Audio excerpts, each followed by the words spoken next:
Shark Tank is undoubtedly the most popular business-based show on TV. It claims to have invested more than $100 million into fledgling businesses, and the sharks are heralded as successful geniuses.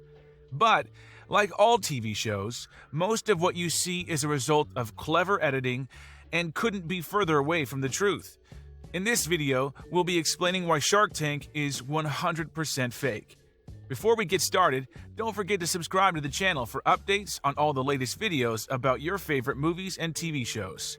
Now, let's enter the tank. Number 10. It may seem at first that we see everything on the show relating to the deals that are made. Perhaps you'd expect some editing to keep things coherent, but in Shark Tank, the vast majority of each pitch doesn't get broadcast. In fact, most of them last about an hour.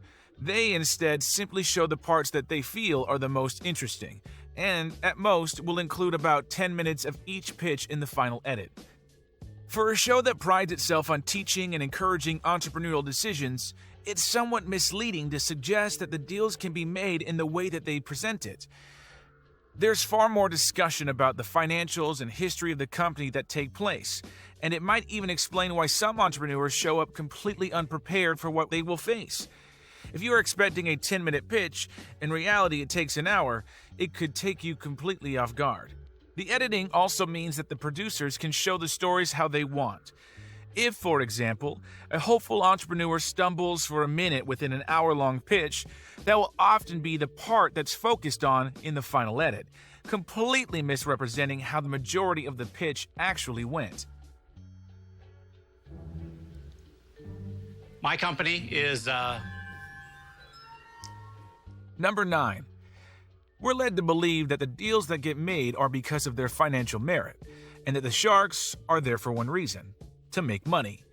There have been a number of occasions, though, when sharks have made deals for companies that they've shown no interest in, and they do this purely for feel-good television.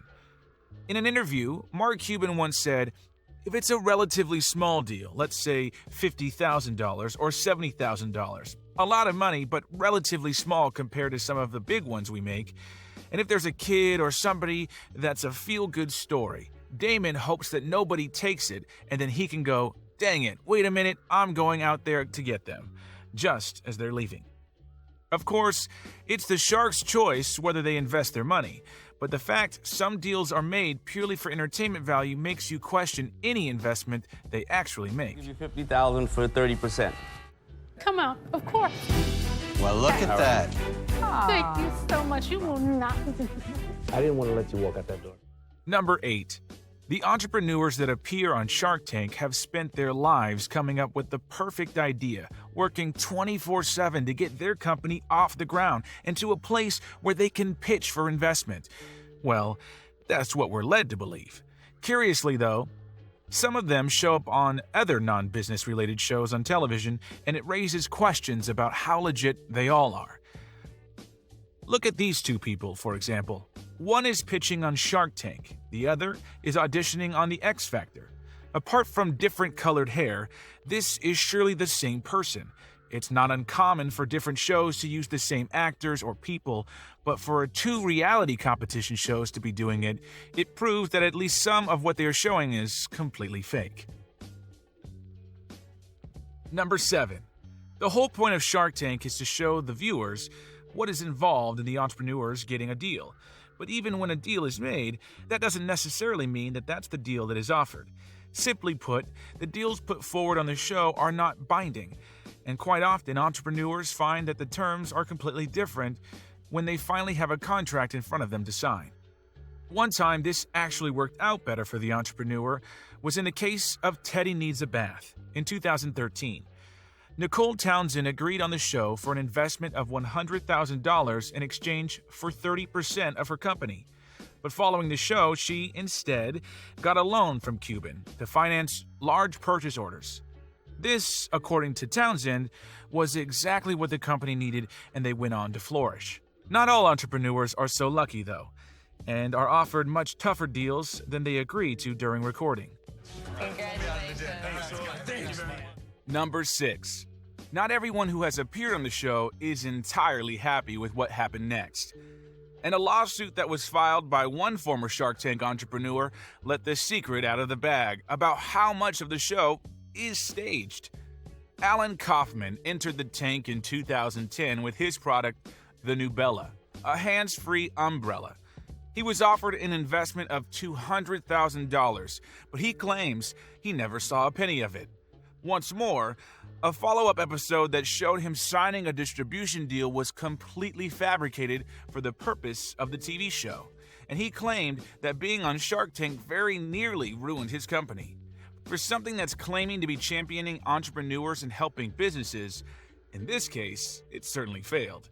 Thanks, Alan. Okay. Alan, Okay. look forward to working with you. Okay, bye. Number 5. One of the reasons why people love Shark Tank and the advice it gives is because of the wealthy and successful business people that are there to invest in businesses.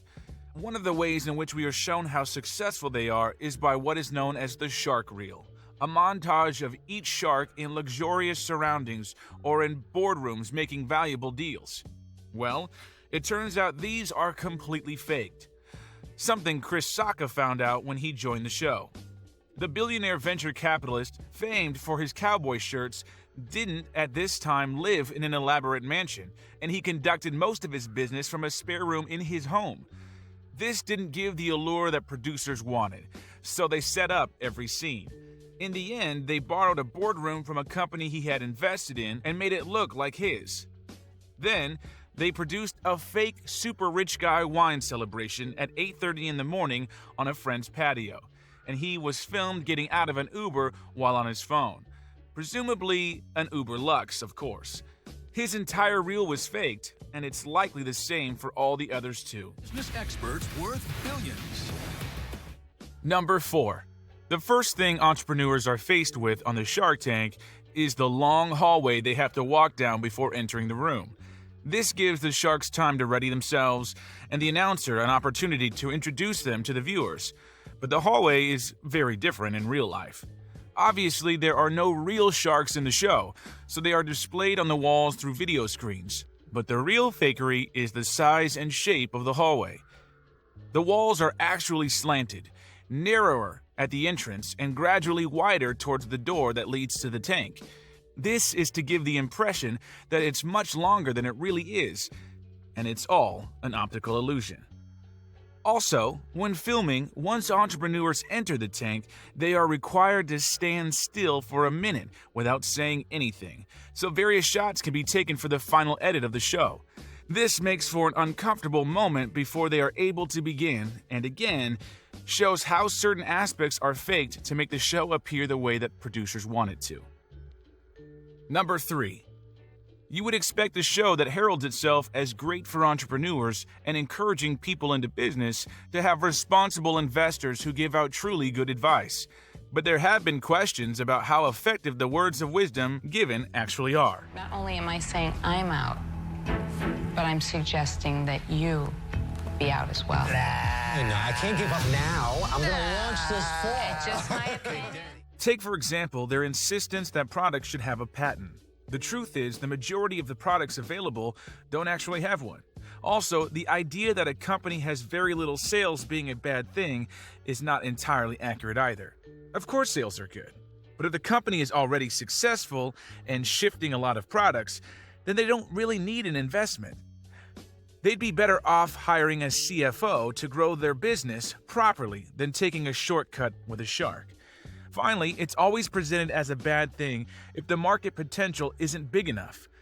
Often they only seem interested if anyone in America could buy one. While this would be great, it's a very rare thing. And entrepreneurs with smaller potential markets should never be deterred. Again, this is all made to look like great advice. But, in truth, it's just to get good ratings. Number 2. Angel investors rarely make these types of investments, as the companies that stand in front of them are picked by producers because of entertainment value above everything else.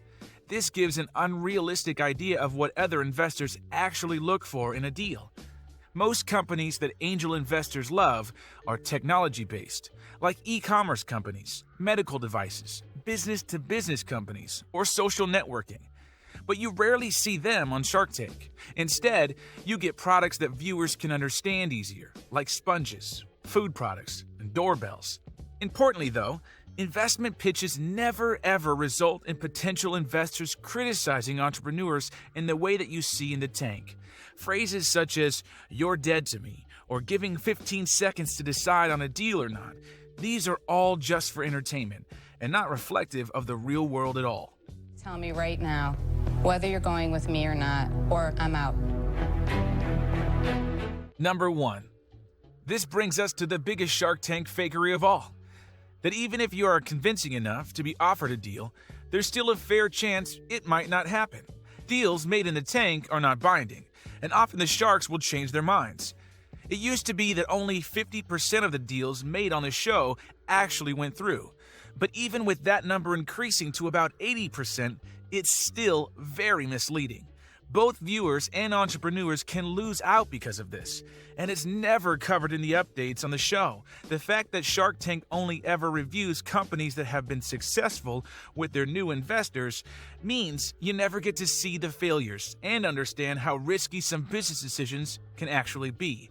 We're out here in Auburn, Alabama. We promised our guys that we'd come out and tailgate with them, so here we are. Thank you very much for watching today's video. If you enjoyed it, then make sure to subscribe and check out one of the other 2 videos on screen.